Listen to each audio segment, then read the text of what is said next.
guys, kita jumpa lagi di channel Bang Buluk.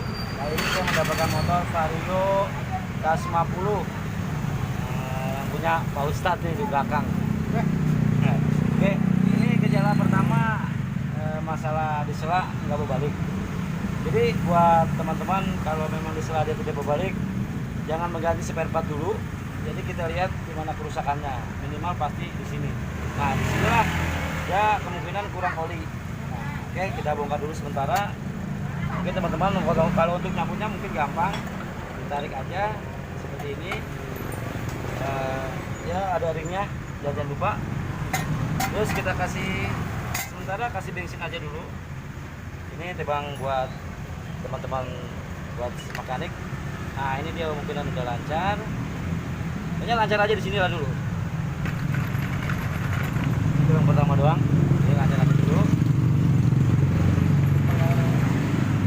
Jangan lupa ringnya ketinggalan karena ini udah ukuran dari Jepang biasa. Oke, nanti balik kita pasang seperti ini. Kalau untuk didorong kemungkinan nggak bakal bisa, jadi si selang yang bawah ini harus ditaikin ke atas supaya dia bisa ngedrat untuk turun ke bawah. Baru ininya kita dorong.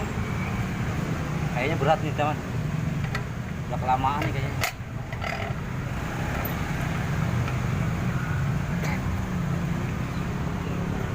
Gambar agak susah dikit. Oke, kayaknya udah masuk. Jadi tadi ini nggak berbalik, cuma kalau kita lepas sekarang dia mungkin udah berbalik. Nah, dia udah pulang sendiri. Ini sama kita contoh sebegini juga. Ini kita sela, kita lepas. Nah, dia berbalik sendiri. Oke guys, itu aja kalau minimal selaan ini macet. Jadi dikasih oli aja, jangan langsung ganti karena yang namanya duit susah nyarinya. Oke, salam sekian dulu dari channel Bang Buluk. It's the best.